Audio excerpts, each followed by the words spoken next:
제28강 공동저당, 근저당 등에 대해서 살펴보겠습니다. 이것은 바로 우리 민법상 특수한 저당권에 대해서 살펴보는 것이 되겠습니다. 특수한 저당권으로서는 민법상의 특수한 저당권이 있고 특별법상의 특수저당권이 있는데, 민법상의 특수저당권으로서는 공동저당과 근저당이 있습니다. 그 다음에 특별법상의 특수저당권으로서 임목저당, 재단저당, 동산저당, 강업권의 저당 등이 있습니다. 이 특별법상의 특수저당권에도 민법의 저당권에 관한 규정이 준용이 되겠습니다. 그래서 공동저당, 근저당, 그 민법의 특수저당을 살펴보고 그 다음에 특별법상의 특수저당권에 대해서 살펴보도록 하겠습니다. 먼저 공동저당에 대해서 보면은, 공동저당이라는 것은 동일한 채권을 담보하기 위하여 수개의 부동산 위에 설정된 저당권을 공동저당이라고 하겠습니다. 예를 들어서 갑이 을에 대해서 3천만 원의 채권을 가지고 있는데, 이런 경우에 채무자 을이 자신의 X 토지, Y 토지 또는 Z 건물, 이 세 가지 부동산 위에다가 저당권을 설정하는 경우, 즉 3천만 원의 채권을 담보하기 위해서 세 개의 부동산 위에 저당권을 설정하는 경우, 이것이 바로 공동저당이 되겠습니다. 우리나라는 토지와 건물을 별개의 부동산으로 하고 있기 때문에 토지는 적은 필지로 세분되어 있습니다. 이에 따라서 공동저당이 많이 이용됩니다. 예를 들어서 단독주택을 저당하는 경우에 토지와 건물을 저당권의 목적물로 삼죠. 이런 경우에 바로 공동저당이 되는 것입니다.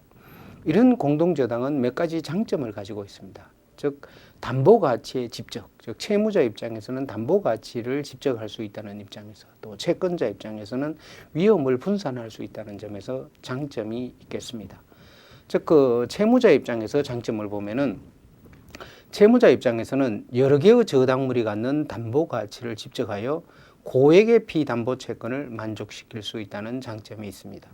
또 채권자의 입장에서는 담보물의 멸실이나 경제 사정의 변동으로 인한 담보 가치의 하락이라는 위험을 분산시킬 수 있게 되는 것입니다. 그래서 채무자 입장에서는 담보 가치의 집적, 채권자 입장에서는 위험의 분산이라는 입장에서 공동저당은 단점이 있겠습니다. 공동저당의 성립을 보면은, 공동저당도 일반 저당권과 마찬가지로 저당권 설정 계약과 등기에 의해서 성립하겠습니다. 먼저 당사자 간의 설정 계약이 있어야죠. 즉 동일한 채권을 담보하기 위하여 수개의 부동산 위에 목적물의 수만큼의 저당권을 설정하는 이 저당권 설정 계약이 있어야 하겠습니다.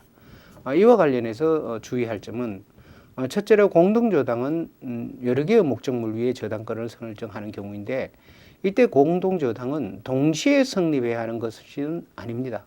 그래서 때를 달리하여 설정되더라도 무방하겠습니다. 둘째로 동일한 채권이 하나의 채권을 의미하는 것은 아니겠습니다. 즉 수개의 채권을 담보하기 위한 공동저당도 가능하다라고 하겠습니다. 셋째로 저당권의 순위가 또 동일해야 하는 것은 아닙니다. 즉 수개의 부동산 상에 공동저당을 설정했는데 저당권의 순위는 각각 달라도 관계없고, 또한 수개의 부동산의 소유자가 다르더라도 공동저당을 설정하는데 문제가 없겠습니다. 그 다음에 두 번째로 등기가 있어야 됩니다. 즉 각 목적물 위에 이 저당권마다 일반 원칙에 의한 저당권 설정 등기가 경료되어야 하겠습니다. 그리고 수개의 부동산이 공동저당 관계에 있음을 공시하기 위하여 공동담보의 취지를 이 등기에 기재를 해야 합니다. 이때 부동산 등기법에 의하면은 저당 부동산이 5개 이상인 경우에는 공동담보 목록을 첨부해야 한다라고 하고 있습니다. 공동저당의 효력에 대해서 보겠습니다. 공동저당권의 실행 절차는 원칙적으로 저당권에 있어서와 같습니다. 그래서 채무자가 채무를 변제하지 않으면 저당권자는 바로 이 저당 목적물을 경매에 넣을 수가 있겠습니다. 즉 담보권 실행 경매를 할 수가 있게 되겠습니다. 이때 채권자는 담보권 실행에 있어서 자유선택권이 인정된다는 것입니다. 즉 공동저당권자는 복수의 저당권 전부를 동시에 실행하거나 임의로 일부만을 실행할 수도 있겠습니다. 그리고 일부만을 실행하는 경우에도 각 그 매각 대금으로부터 피담보채권의 전액의 우선 변제를 받을 수 있습니다. 그래서 바로 공동저당권자는 이 담보권 실행, 저당 목적물에 대한 담보권 실행에 있어서 자유선택권을 갖는다라는 것에 주의를 해야겠습니다. 그런데 이 자유선택권을 그대로 관철한다면 목적 부동산의 소유자 또 후순위 저당권자에게 불공평한 결과가 발생할 수 있습니다. 그리고 부동산의 담보 가치를 부당하게 고정시키는 것이 됩니다. 이에 따라서 우리 민법 368조는 원칙적으로 공동저당권자의 자유선택권을 존중하면서도 각 부동산에 관하여 후순위 저당권자 등을 보호할 수 있는 방법을 강구하고 있습니다. 그래서 공동저당에서는 이 368조의 내용을 잘 이해를 하셔야겠습니다.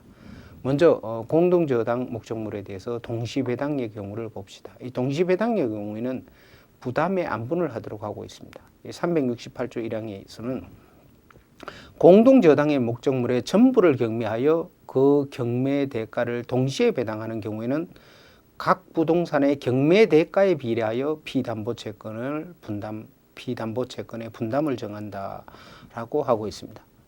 이에 따라서 각 부동산의 경매 대가로부터 각 분담액을 공제하고 남은 잔액으로 후순위 저당권자와 일반 채권자에게 배당하게 되는 것입니다.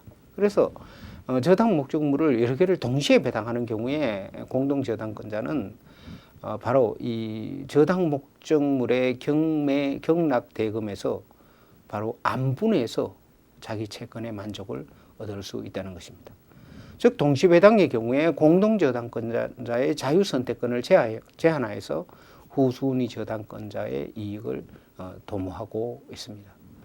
그리고 동시배당에 있어서 부담 안분의 원칙은 저당 부동산에 대하여 후순위 저당권자가 없는 경우에도 이것은 부담 안분의 원칙은 적용된다고 보겠습니다. 왜냐하면 일반 채권자 등의 보호의 입장을 생각해 봤을 때 이 부담 안분의 원칙은 동시배당의 경우에는 항상 적용된다고 하겠습니다. 그 다음에 이시배당의 경우를 봅시다. 이시배당의 경우에서는 후순위 저당권자의 대위를 인정하고 있습니다. 자, 공동저당의 목적 부동산 중에서 어느 부동산만을 경매하여 그 대가를 먼저 배당받는 경우에 공동저당권자는 그 대가로부터 채권 전액의 변제를 받을 수 있습니다. 예를 들어서 X 목적물에 대해 X 저당 부동산에 대해서만 경매를 신청한 경우에 이런 경우에 저당권자는 공동저당권자는 그 경락대금 전액으로부터 자기 채권의 만족을 얻을 수 있다는 것입니다. 그러나 이런 경우에 바로 후순위 저당권자의 대위를 인정하는 것이죠. 즉 후순위 저당권자의 대위를 인정해서 경매된 부동산의 후순위 저당권자는 만일 동시에 배당하였더라면 다른 부동산이 공동저당 채권을 부담하였을 금액의 한도 내에서 공동저당권자에 대위하여 그 저당권을 실행할 수 있다라고 하고 있습니다. 예를 들어서 X 부동산에 대해서 1번 저당권자가 이제 공동저당권자이고 2번 저당권자, 후순위 저당권자가 있습니다. 이런 경우에 1번 저당권자가 전액의 배당을 받아갔다면 2번 저당권자는 이 동시 배당이 되었더라면 다른 부동산이 공동채권을 부담하였을 금액의 한도에 내에서 공동저당권자에 대위해서 저당권을 실행할 수 있다고 하고 있습니다. 즉 후순위 저당권자의 대위를 인정하는 것이죠. 이때 대위라는 것은 공동저당권자가 가지고 있던 저당권이 후순위 저당권자에게 이전하는 것을 말하게 했습니다. 20배당의 경우에 이 후순위 저당권자의 대위를 인정하는 것은 타당하겠습니다. 이것은 바로 공동저당권자가 저당권을 어떻게 행사하였는가의 우연한 사정으로 후순위 저당권자의 지위가 부당하게 불리하게 되는 것을 막기 위한 조치입니다. 그래서 20배당의 경우에서는 후순위 저당권자의 대위가 인정된다라는 것에 주의를 하셔야 하겠습니다. 그래서 공동저당에 대해서 봤습니다. 그 다음에 건저당에 대해서 살펴보겠습니다. 건담보라는 것이 있습니다. 이 건담보라는 것은 계속적 거래 관계로부터 발생하는 다수의 불특정 채권을 담보하는 제도를 말합니다. 이러한 건담보에는 인적 담보로서의 이제 보증이 있는데 이때 건보증이라는 것이 있고 또 물적 담보로서 건저당, 건질, 그다음에 근가등기 담보 이런 것이 있을 수 있습니다. 그래서 이 건저당에는 건저당은 하나의 건담보의 하나로서 인정되는 것입니다. 그리고 건저당에는 보통의 건저당, 포괄 건저당, 그다음에 공동 건저당이 있을 수가 있습니다. 즉 건저당은 일반 건저당이라는 것은 특정한 계속적 거래 관계로부터 발생하는 정감 변동하는 채무를 담보하는 저당권이라고 할 수 있고, 또 포괄 건저당은 채무자가 채권자에 대하여 부담하는 현재 및 장래의 일체 채무를 담보하는 건저당을 포괄 건저당이라고 합니다. 그 다음에 공동 건저당은 피담보 채권을 공동으로 하는 건저당을 수개의 부동산상에 설정한 경우, 이걸 공동 건저당이라고 하겠습니다. 여기서는 이 보통의 건저당과 이 포괄 건저당 여기에 대해서 좀 자세히 살펴보도록 하겠습니다. 먼저 건저당의 개념에 대해서 한번 자세히 보면은, 건저당이라는 특정의 계속적 거래 관계로부터 발생하는 다수의 불특정 채권을 장래의 결산기에 일정한 한도에까지 담보하는 저당권, 이것이 건저당이라고 하겠습니다. 예를 들어서 갑이 도매상이고 을이 소매상인 경우에 갑이 을, 소매상이 물품을 계속 공급하겠죠. 그리고 을은 이제 자기가 이 물품을 판매해서 돈이 생기면 갑에게 채무, 물품 대금을 갖게 되겠습니다. 이런 경우에 을의 갑에 대한 채무, 이것은 정감 변동하죠. 이런 경우에 정감 변동하는 을의 채무를 담보하기 위해서 을의 X 토지에 대해서 건저당권을 설정할 수 있습니다. 이런 경우에 을의 X 토지에 대해서 건저당권을 설정하게 되면은 바로 이 X 토지 을의 채무에 대해서 일정한 최고액을 정합니다. 일정한 최고액을 정하고 을의 X 토지상의 건저당권을 설정하게 되겠습니다. 이러한 경우에 바로 이 장래의 정감 변동하는 채무, 을의 채무가 이 건저당권을 통해서 담보되게 되겠습니다. 이 계속적 거래 관계에 있어서 당사자 사이에 그 거래에서 채권이 발생할 때마다 새로 저당권을 설정해야 된다는 것은 매우 번잡하고 번거롭습니다. 또한 채권이 수시로 변경될 수 있어서 일시적으로 이 채무가 0이 될 때 바로 담보물권의 부종성 때문에 저당권이 소멸한다면 또 채권자에게 매우 불리합니다. 그래서 이러한 여러 가지 불합리함과 즉 번거로움과 불리함을 피하기 위하여 다수의 채권을 장래의 결산기까지 최고액 범위 내에서 담보하려는 제도로 고안된 것이 건저당이다라고 하겠습니다. 이러한 건저당은 일반 저당권과 약간의 차이가 있습니다. 이 건저당권은 특정의 채권이 아니라 장래의 불특정의 채권을 담보하기 때문에 일반 저당과 구분이 됩니다. 두 번째로 보통의 저당권은 피담보 채권이 소멸하면 저당권도 소멸합니다. 그러나 건저당은 계속적 거래 관계로부터 발생하는 불특정의 채권을 담보하기 때문에 건저당권에 있어서는 저당권의 소멸에 있어서 부종성이 완화됩니다. 그래서 채무가 일시적으로 제로 상태에 빠지더라도 건저당권은 소멸하지 않는다고 하겠습니다. 이 구민법에서는 건저당에 관한 명문의 규정이 없었습니다. 그러나 은행과 상인 간의 건저당권이 이용되었고 또 학설과 판례에서는 그 유효성을 인정했습니다. 그래서 현행 민법이 제정되면서 이 357조를 규정해서 건저당권에 대한 규정을 두었습니다. 그런데 현실에서는 이 건저당권이 매우 빈번히 많이 활용됩니다. 그런데 이 357조 한 조문만으로 이 건저당권에 대해서 규정을 하고 있죠.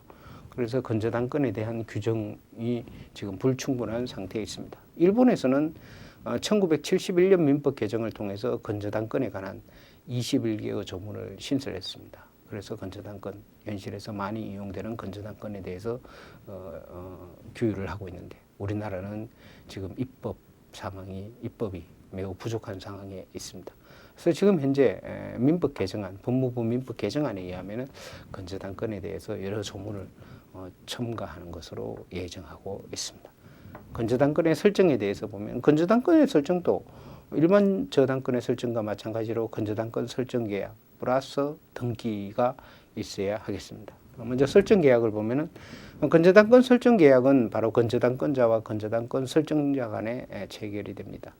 이때 건저당권 설정자는 채무자일 수도 있고 물상보증인일 수도 있겠습니다. 그리고 이 설정 계약에 있어서는 이 채권 최고액과 피담보채권의 범위를 정할 수 있는 기본 계약에 관한 합의가 반드시 있어야 합니다. 즉 채권 재고액을 얼마로 하느냐, 또 이런 경우에 피담보채권의 범위를 정할 수 있는 기본 계약 이런 데 관한 합의가 있어야 하는 것입니다. 그 다음에 설정 계약에서 건저당권의 존속 기간을 정할 수가 있습니다. 이때 존속 기간이라는 것은 결국 피담보채권의 확정기 또는 기본 계약에 따른 거래의 결산기라는 의미를 갖겠습니다. 두 번째로 등기를 해야 합니다. 건저당권의 등기는 바로 저당권이 건저당권임을 표시하게 되겠습니다. 건저당권 설정 등기의 등기 원인은 건저당권 설정 계약이 되게 됩니다. 그리고 기본 계약은 이 건저당권 등기에 기재함이 바람직하지만 이 부동산 등기법에 있어서는 건저당권의 등기 원인 기본 계약을 이것을 건저당권의 등기 원인으로 기재하지 않도록 하고 있습니다. 그래서 기본 계약 이것은 기재하지 않고 다만 건저당권 설정 계약이라고만 하도록 하고 있습니다. 그리고 채권의 최고액은 즉 채권 최고액은 반드시 등기해야 하겠습니다. 이때 바로 이 제3자의 예기치 않은 손해를 방지하기 위해서 채권 최고액은 반드시 등기해야 합니다. 그 다음에 건저당권의 존속기간 이런 것은 등기할 수 있으나 이 등기하지 않았더라도 건저당권 등기가 무효로 되는 것은 아닙니다. 그러면 이렇게 설정된 건저당권의 효력을 봅시다.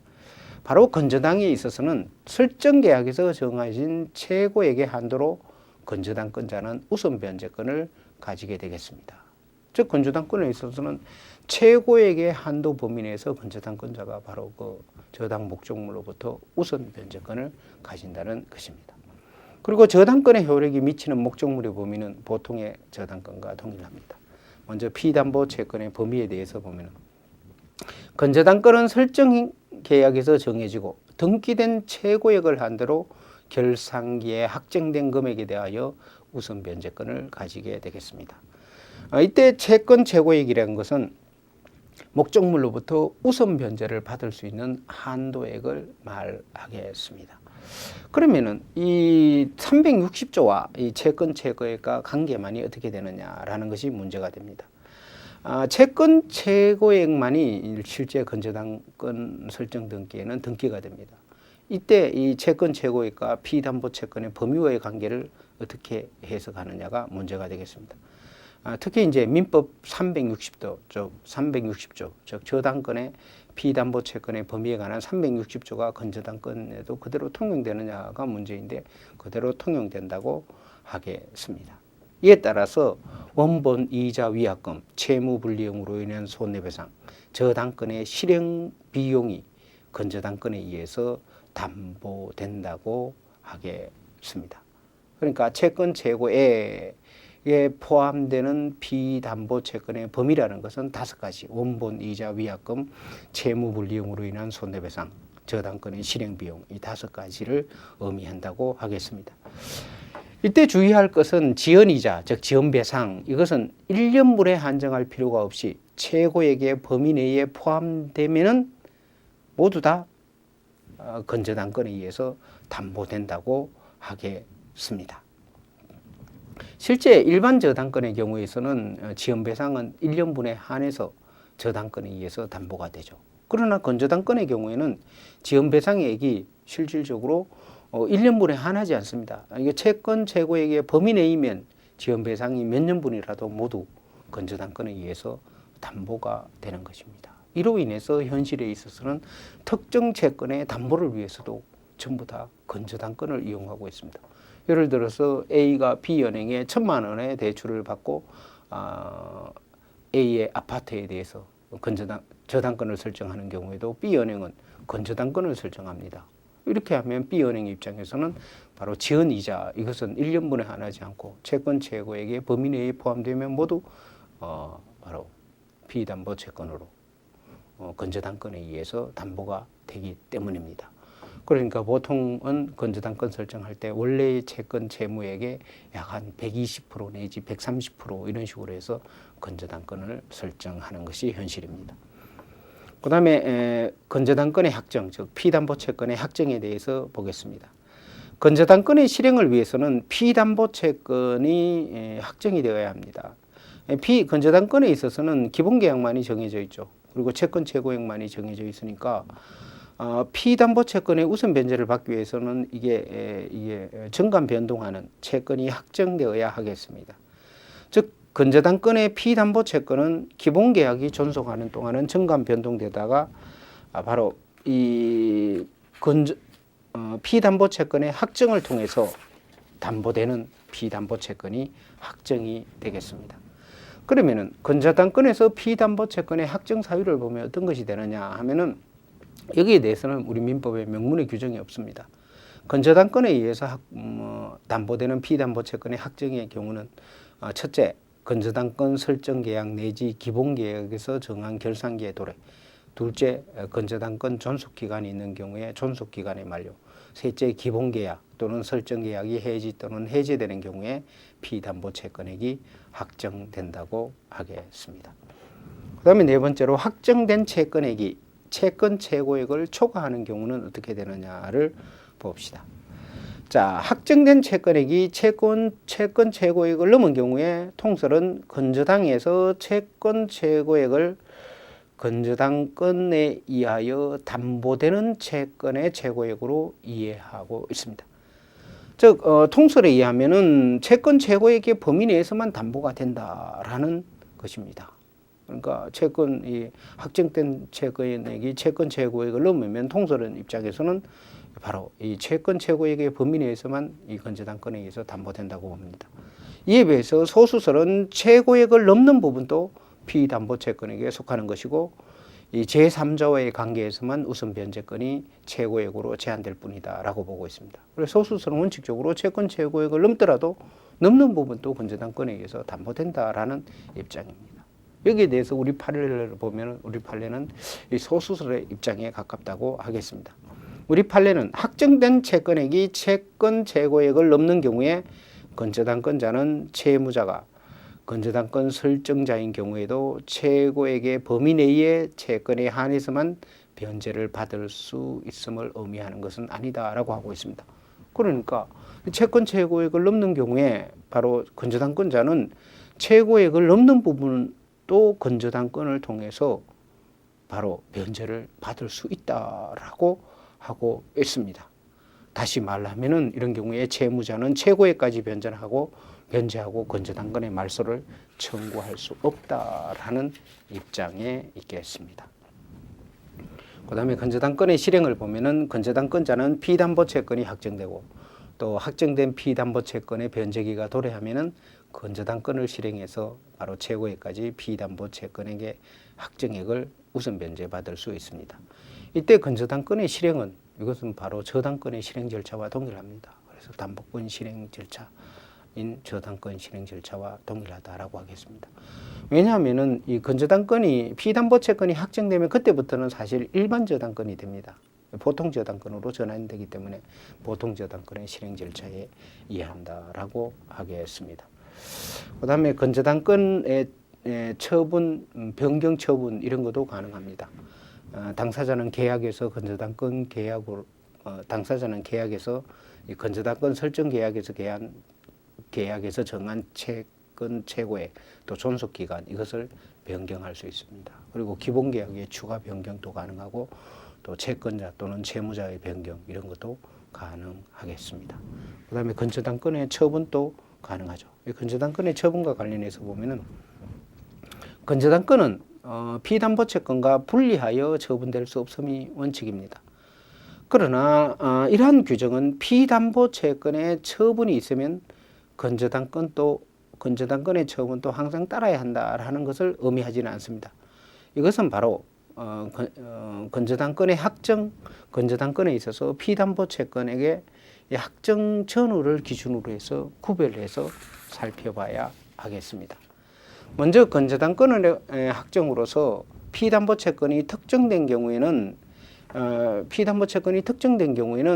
이런 경우에는 피담보 채권과 건저당권의 이전 이것이 동시에 행해져야 됩니다. 이것은 담보물권의 수반성이 그대로 유지가 되겠습니다. 그러나 건저당권의 피담보 채권이 확정되지 않은 상태에서는 개개의 피담보 채권의 양도 또는 대위 변제로 타인에게 이전된 경우에 이를 수반해서 건저당권도 이전되지 않는다고 하겠습니다. 즉 이런 경우에 건저당권에서 피담보채권이 확정되기 전에는 개개의 피담보채권을 양도했다고 해서도 건저당권이 이전되느냐? 그렇지 않다고 하겠습니다. 우리 판례도 이런 경우에 이를 부정하고 있습니다. 그래서 일반 건저당권에 대해서 살펴봤습니다. 그 다음에 포괄 건저당에 대해서 봅시다. 보통의 건저당, 즉 일반 건저당이라는 것은 특정의 계속적 거래 관계를 맺고 그 거래 관계로부터 발생하는 불특정 다수의 채권을 건저당권의 확정 시에 일정한 한도에까지 담보하는 저당권을 말합니다. 그런데 이러한 보통의 건저당권과는 달리 특정의 계속적 거래 관계 없이 특정한 채권자에 대하여 채무자가 부담하는 일체의 채무를 담보하기 위한 건저당권이 인정되는 경우가 있습니다. 즉 일정한 특정의 채권자에 대해서 특정한 채무자가 부담하는 현재 및 장래에 발생할 일체의 채무를 담보하기 위한 건저당권이 인정되는 경우가 있습니다. 이것이 바로 포괄 건저당이라고 하겠습니다. 특히 이 금융거래 실무에서는 널리 이 포괄 건저당 제도가 인정되고 있습니다. 즉 기초적인 거래 관계조차 특정하지 않은 당사자 간에 발생하였거나 또 장래에 발생할 일체의 채무를 담보하는 형식의 이 포괄 건저당 이런 것이 이용되고 있는데 이 포괄 건저당의 유효성 여부가 문제가 되겠습니다. 실제 이제 거래에서는 이 기본 계약 이런 것을 전제하지 않고 그냥 채무자가 채권자에게 부담하는 현재 및 장래의 일체 채무를 담보하기 위한 건저당권이 이제 포괄 건저당권이 인정된다라고 하고 있습니다. 그럼 이런 포괄 건저당을 유효성이 인정되어야 하느냐가 문제가 되겠습니다. 여기에 대해서는 학설의 대립이 있습니다.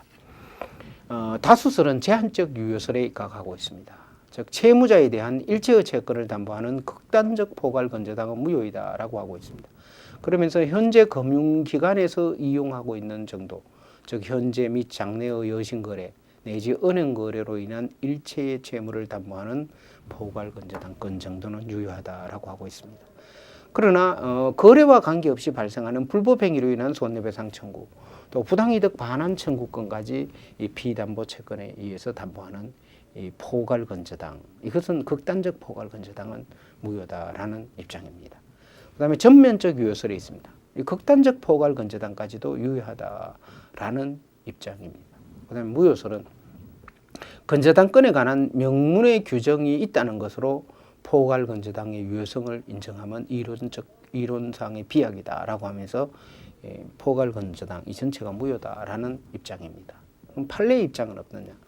우리 판례는 전면적 유효설의 입장에 있습니다.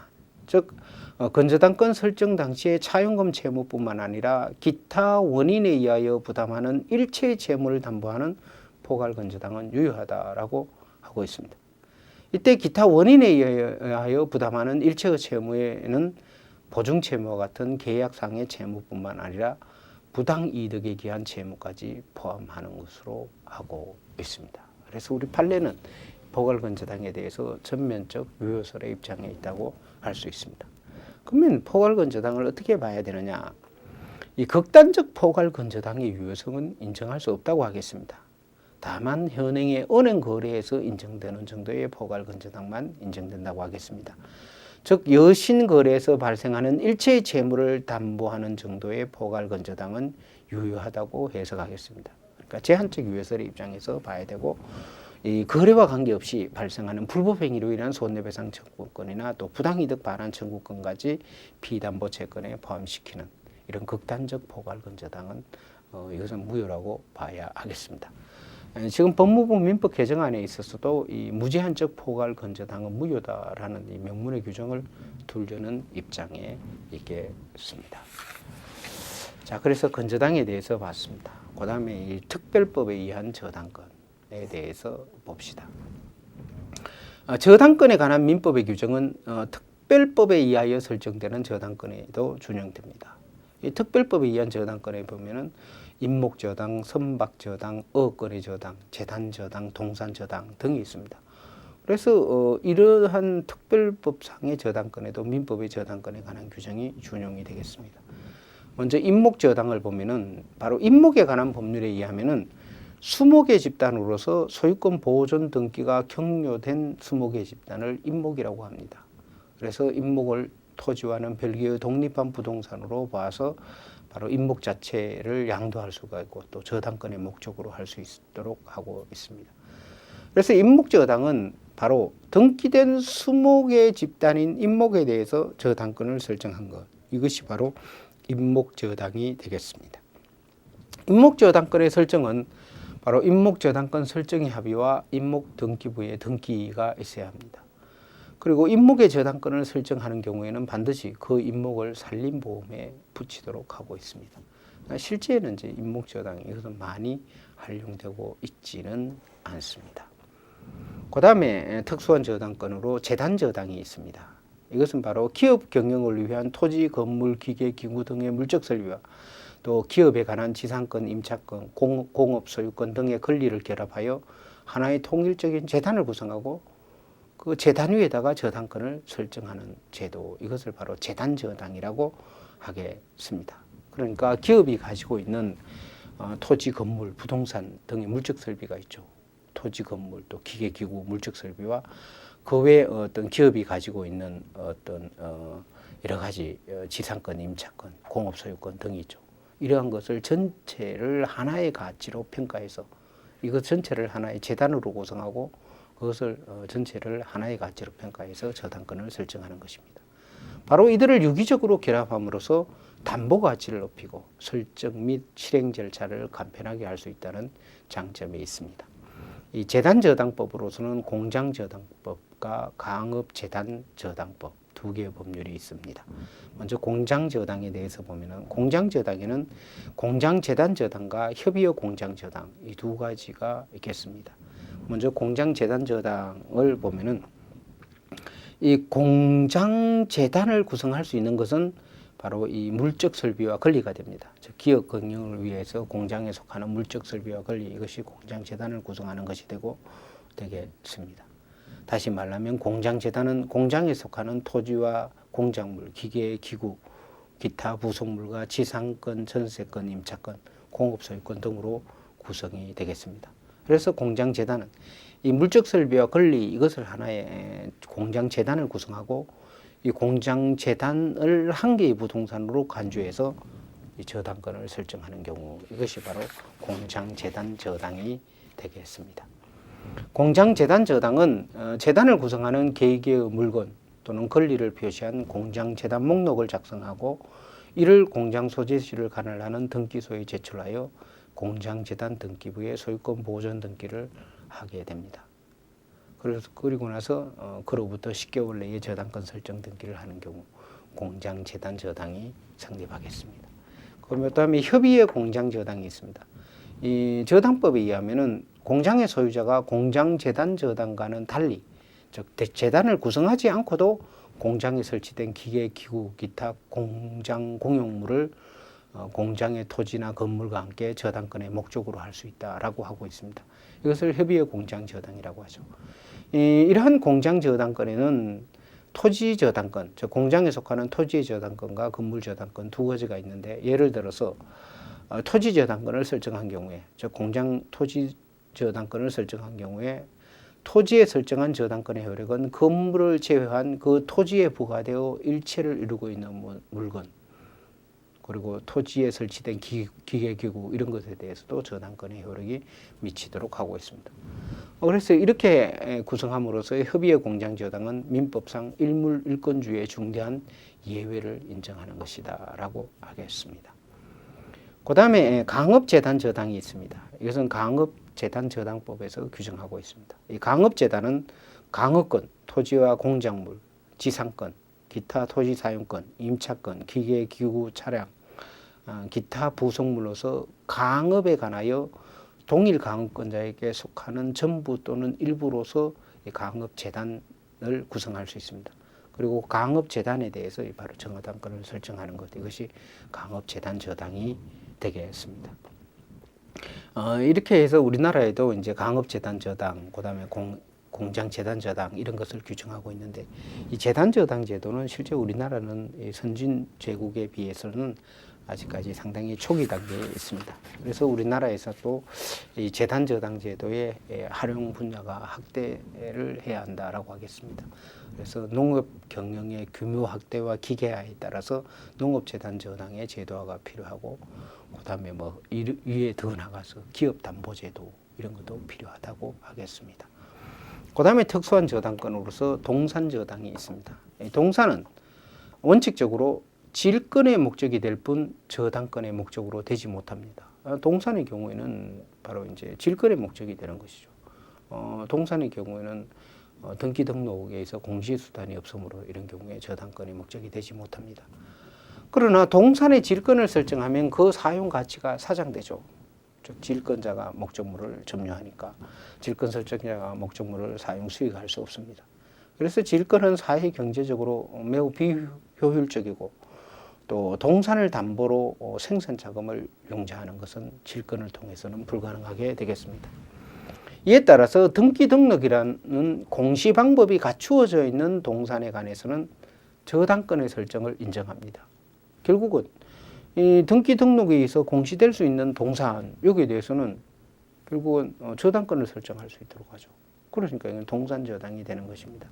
그래서 등기 등록 후에 공시 방법을 갖추고 있는 동산에 대해서는 질권을 설정하지 못하도록 하고 오로지 저당권만을 설정할 수 있습니다.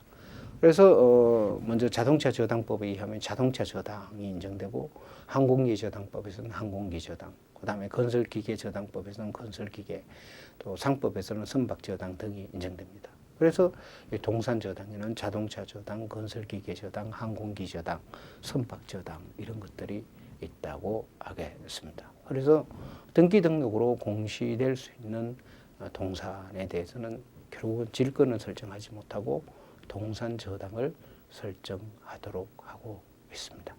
자, 그래서 지금까지 봐서 우리가 이 특수한 저당권 분야를 모두 봤습니다. 이로써 우리가 이제 민법상의 담보물권, 담보물권으로서 유치권, 질권, 저당권 이 세 가지에 대해서 봤습니다.